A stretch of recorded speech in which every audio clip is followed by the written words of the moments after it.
Welcome my people. Welcome back onto this channel next time again. Àsìkò yìí la tún ti dé o. Yorùbá nation náà ni. Yorùbá nation ló lè ṣe. Òmìnira wa ni. Hey, yẹ̀kọ̀lú kò wá gbé tán bí. Ẹ wo ẹ̀yin ènìyàn mi. A dúpẹ́ o. Hey, ìròyìn ayọ̀ rèé. Ìròyìn ìdùnnú kan rèé. Ṣùgbọ́n ẹ wá gbọ́ bó ṣe lọ. Ìròyìn ayọ̀ kan ni lóòótọ́, ṣùgbọ́n ẹ tún wá gbọ́ bó ṣe lọ.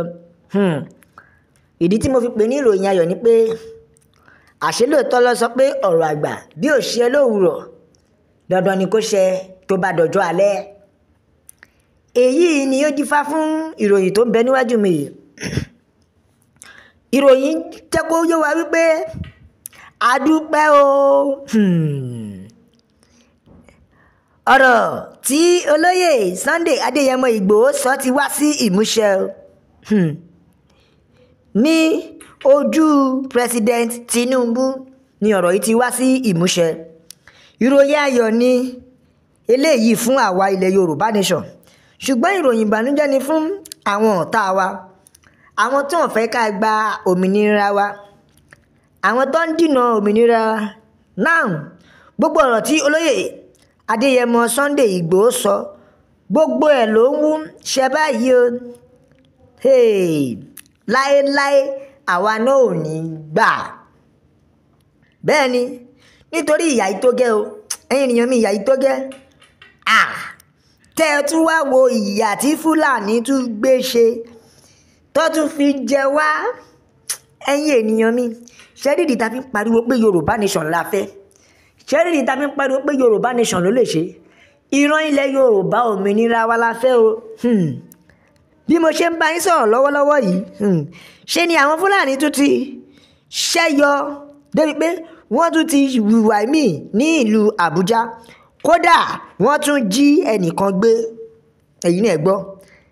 Àní má fòkó mi dànù ọjọ́ kan làákọ̀. A gbọ́dọ̀ kọ́ di sẹ̀. Aláàṣemọ́. Àṣemọ́. Àwọn ọ̀rọ̀ tí àwọn bàbá yìí ti sọ ló ń wá sí ìmúṣẹ yìí. Ìyẹn àwọn ọ̀rọ̀ tí olóyè ọlọ́lá jùlọ Sunday Adéyẹmọ Ìgbòho àti Professor Banji Akintoye, àwọn ọ̀rọ̀ tó ti sọ ló ń wá sí ìmúṣẹ. Ẹ jọ̀ọ́, ọjọ́ wo la fẹ́ bọ́ lọ́wọ́ wàhálà yìí? Ẹ sọ fún mi ẹ̀yin ènìyàn mi. Fúlàní ń pa wá lẹ́yìn, Fúlàní ń jí wa gbé lọ́la, Fúlàní ń wọnú oko, Fúlàní ń gbóhùn ọ̀sìn, Fúlàní ń ṣe gbogbo ẹ̀. Ẹ̀yin ènìyàn mi, ọjọ́ wo la tó fẹ́ bọ́? Mo ń sọ ní o. Ṣé rí bí a bá dìde fún ara wa kí a jẹ́ kán mọ̀ wípé sẹ́ẹ̀ àwa gan a ò ní gbà fún wọn, wọn ò ní dẹ́kun ìwà rẹ̀. Òun la fi sọ wípé Yorùbá nation òun la fẹ́. Òun la fi sọ wípé a fẹ́ pín, a fẹ́ máa lọ. Òun la fi sọ wípé a ò ṣe Nàìjíríà ìwọ̀n mọ́, a ò ṣe one nation mọ́, a fẹ́ pín. Oníkálukú fẹ́ dá dúró. Òun la fi ń jẹ́ kó yé wọn wípé ṣé òmìnira wa la fẹ́ gbà. Nítorí pé problem tó wà nílẹ̀ Yorùbá yìí àwọn Fúlàní ló dọ́pọ̀ lẹ́jù. Àti wípé ṣẹ́rí tá a bá fẹ́ sọ òótọ́, most of the problems tá a ní lórílẹ̀‐èdè Nàìjíríà yìí, mind you, ẹ má bú president. Kò sí ẹ̀bi lọ́wọ́ ààrẹ orílẹ̀‐èdè wa o. Rárá. Kò sí ẹ̀bi lọ́wọ́ ààrẹ orílẹ̀‐èdè wa. Ṣẹ́rí òun gan ó kàn dàbí ó fìyàn joyè àwòrán tí ò lè dẹ́dì yẹn gbé ni. Nítorí pé kò kí ń ṣe ọ̀rọ̀ president mọ́, but it is about ethnic cleansing. Ìyẹn túmọ̀ sí wípé ó ti di ẹ̀yà sí ẹ̀yà. Òun ní sì kò sọ̀rọ̀ pé president ò ṣe gba president. You see, let me tell you where our problem is. Wọ́n fẹ́ ṣe dàbí pé kí ọmọ Yorùbá kankan kó má wà lórí ilẹ̀ Yorùbá mọ́ rárá. That is it. Ohun tó ń gbìyànjú láti fẹ́ ṣe nìyẹn. Now Abuja tún ní ìṣẹ̀lẹ̀ yìí tún ti ṣẹlẹ̀ báyìí o. Abuja ni ó ti ṣẹlẹ̀. Ó yà mí lẹ́nu o. Ìyẹn ní Aso Rock nílùú Abuja náà. Àbújá tẹ̀lé lè ti ṣẹlẹ̀. Àbújá tó jẹ́ wípé ibẹ̀ ni security kú sí jù. Àbújá tó jẹ́ pé ibẹ̀ ni security parí sí. Àìmọye securities tó wà ń bẹ̀. Àbújá tó jẹ́ pé ibẹ̀ ni ilé ààbò fún gbogbo àwọn ènìyàn.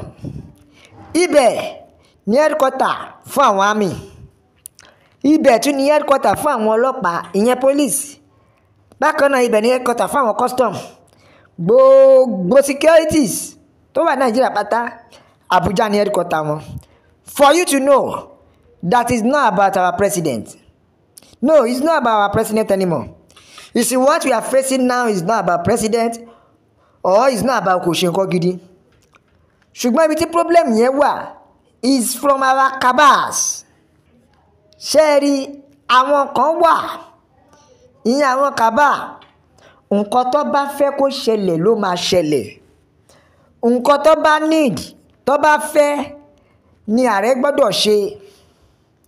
So ìdí nìyí tó fi jẹ́ wípé ààrẹ gan ò ní say lórí ayé ẹ̀. Tó bá sọ pé báyìí la ṣe fẹ́ kó ṣe, báyìí ló ṣe gbọ́dọ̀ ṣe. Òun lẹ ṣe rí wípé ìjà máa ń bẹ́ sílẹ̀ láàrin wọn. Torí tá bá fẹ́ sọ ṣé bẹ́ẹ̀ la ṣe máa sọ pé Tinubu ò láàbíṣàn kankan rárá fún Nàìjíríà ni. Ṣé bẹ́ẹ̀ la ṣe máa sọ pé Tinubu ò nífẹ̀ẹ́ Nàìjíríà rárá ni. Kò ń ṣe bẹ́ẹ̀. Ṣùgbọ́n nǹkan tí àwọn kàbáàsì ń fẹ́, decision tó ń decide lé lọ́wọ́, òun ló ń tẹ̀lé.